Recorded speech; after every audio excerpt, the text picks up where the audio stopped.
Hello friends, welcome to study बस।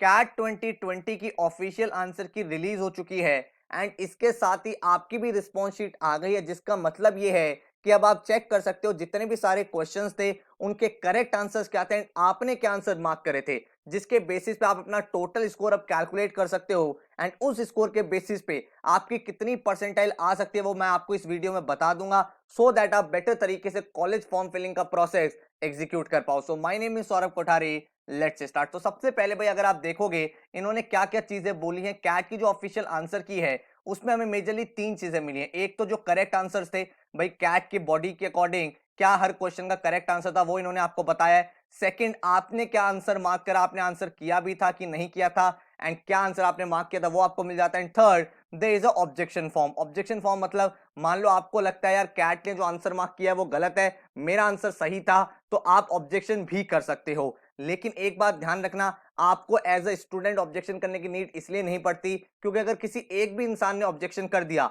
और वो ऑब्जेक्शन ट्रू हो गया तो जितने भी कैंडिडेट्स है सबको उसको मार्क्स मिलते हैं। ठीक है, तो काफी सारे इंस्टीट्यूट, फैकल्टीज, टीचर्स यही लोग ऑब्जेक्ट कर देते हैं अगर किसी क्वेश्चन में उनको डाउट लगता है। तो आप उस चीज की टेंशन मत लेना, आपका सिर्फ फोकस ये होना चाहिए कि आपके क्या रिस्पॉन्सेज हैं और क्या करेक्ट आंसर है वो आप यहाँ पे चेक कर लो। ठीक है, अब आप यहाँ पे देखोगे तो इस तरह का प्रोसेस है। जो डेट है वो 8 दिसंबर 10 o'clock से स्टार्ट हो गए एंड 11 दिसंबर 5 तक आपकी रिस्पॉन्स शीट वहां प्रेजेंट रहेगी। ऑब्जेक्शन मैनेजमेंट टैब तब तक रहेगा, तो आपको अगर स्कोर देखना है, चेक करना है, कुछ ऑब्जेक्शन करना है तो इसी टाइमलाइन के बीच में आप कर सकते हो। आप आई एम कैट के ऑफिशियल वेबसाइट पे जाओगे, वहां पे जैसे ही आप क्लिक करोगे रजिस्टर्ड कैंडिडेट लॉगिन पे, वहां पे आपको अपना आईडी पासवर्ड देना है जो आपने एक्चुअल में दिया था एंड उसके बाद आप लॉगिन कर लोगे। उस लॉगिन में आपके पास ऑप्शन होगा रिस्पॉन्स शीट। जैसे आप रिस्पॉन्स शीट पे क्लिक करोगे आपको पूरा क्वेश्चन पेपर, उसके करेक्ट आंसर्स और आपके आंसर्स सब कुछ दिखने लगेंगे। अब आपको अपना कैसे स्कोर कैलकुलेट करना है, वहां पे उसी सेक्शन में सारे के सारे क्वेश्चन है जिस सेक्शन में पेपर में आए थे। तो वर्बल एबिलिटी,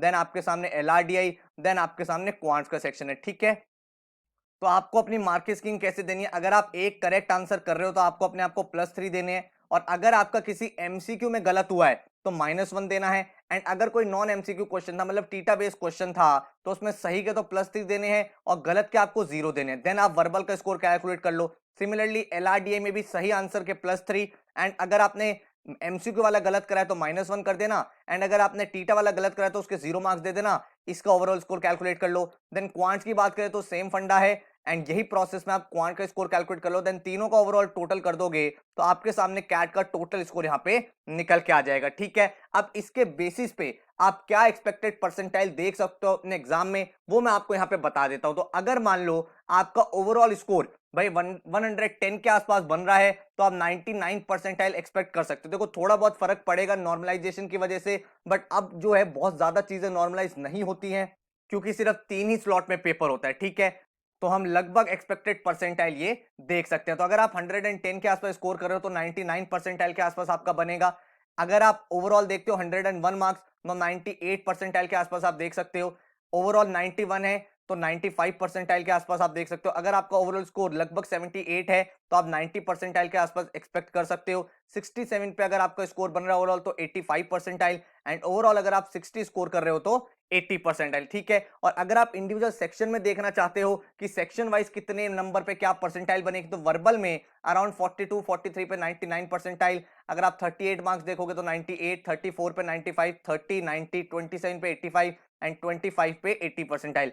एलआरडीए कंपैरेटिवली डिफिकल्ट रहा है तो आप यहाँ पे एलआरडीए के एक्सपेक्टेड परसेंटाइल देख सकते हो। अगर आप लगभग 30 के आसपास हो तो 99 परसेंटाइल आप स्कोर कर सकते हो। बाकी आप देख सकते हो यहाँ पे इस तरह से आपकी कट ऑफ चलेगी। देन अगर हम क्वांट्स की बात करें तो 45 मार्क्स पे आप 99 परसेंटाइल के आसपास एक्सपेक्ट कर सकते हो and then it goes down and आप देख सकते हो आपके कितने मार्क्स और क्या परसेंटाइल आप स्कोर कर सकते हो। कभी भी ऐसा नहीं होता है कि वर्बल में 42 प्लस करो, एलआरडीए में 30 प्लस करो, क्वांट में 45 प्लस करो, इन तीनों का प्लस करके जो ओवरऑल होगा वो आपका 99 परसेंटाइल बनता है। अगर आपके तीन सेक्शन में 99 परसेंटाइल बन गया है तो ओवरऑल आपकी परसेंटाइल 99.6 हो जाती है। ठीक है, 99.6, 99.7 इस तरह से परसेंटाइल चेंज चलता है। तो इंडिविजुअल अगर आप सेक्शन वाइज कट ऑफ देखना चाहते हो तो इन स्कोर्स के बेसिस पे, एंड ओवरऑल कट ऑफ अगर आप देखना चाहते हो तो इस स्कोर के बेसिस पे आप पूरा स्कोर मैच कर सकते हो। तो आई होप भाई आपको ये टेबल हेल्पफुल लगे। नीचे मुझे कमेंट में बताओ आपके कितने मार्क्स आए हैं, कौन सा स्लॉट था, एंड क्या आप एक्सपेक्टेड परसेंटाइल यहाँ पे देख रहे हो। मैं आपके लिए बहुत जल्दी एक वीडियो भी बना दूंगा